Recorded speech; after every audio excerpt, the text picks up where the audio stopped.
Americans eat, on average, about 92 pounds of chicken a year. The most popular cut of chicken is actually boneless, skinless chicken breasts, but oftentimes they come out dry and tough like this I have here. Well, today I'm going to share with you a foolproof way in cooking boneless, skinless chicken breasts, and you will have moist and tender chicken, I promise you.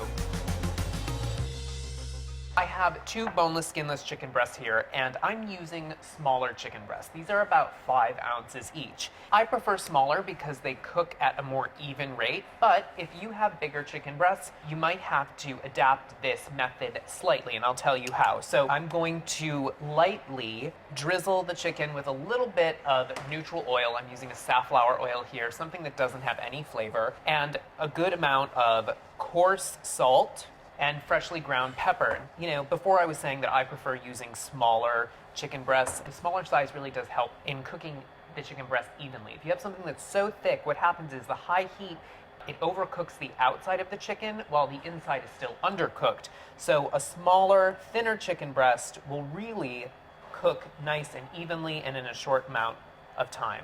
I have a nice hot grill pan here. I'm on high heat. Now you could certainly use a saute pan. Cast iron skillet would work just as well.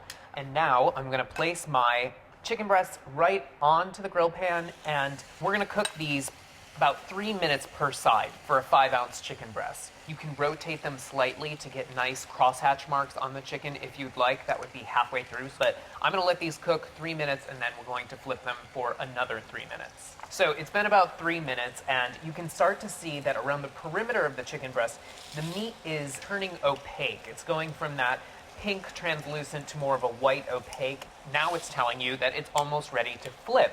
So I'm going to flip this chicken breast, and I'm going to let it cook for another 3 minutes. If you're really serious about cooking chicken and having something that's moist and tender, invest in one of these. It's an instant read digital thermometer, and this is really the only way in which you can truly tell if your chicken is perfectly cooked. Now, oftentimes you don't know whether or not the temperature is right. Well, here's a little trick in making sure that your digital thermometer is calibrated. So you want a container with a good portion of ice in it. You're going to put your thermometer in, and what this should read is somewhere very close to 32 degrees Fahrenheit or 0 degrees Celsius. The temperature, it's going down here, 33, 32. So this is a calibrated thermometer, and it's going to be true to temperature. Now, the other way in which you can do that is with boiling water. The temperature you're looking for is 212 degrees Fahrenheit or 100 degrees Celsius. So the chicken breasts have been on for about another 3 minutes, and now is the time to check and see if the chicken is at temperature. Now, the USDA, they say to cook chicken to 165 degrees, and I'm going to say that you should cook your chicken breasts to about 160 because the resting period, when you take it off the heat, your chicken will go up another 5 degrees. I'm going to use my instant read thermometer here to check the internal temperature, and you want to put the thermometer in the thickest part of the breast, and it should read 160 degrees. So this is great, it's 160 degrees. So now remember, if your chicken breasts are bigger, if they're bigger than the 5-ounce ones that I'm using today, you want to make sure that you cook the chicken breast for another 3 minutes, but then take it off of the direct heat, the grill, and move it to an oven or to a cooler part of your grill to cook through until it hits that 160 degrees. Otherwise, you're going to overcook the outside of your chicken.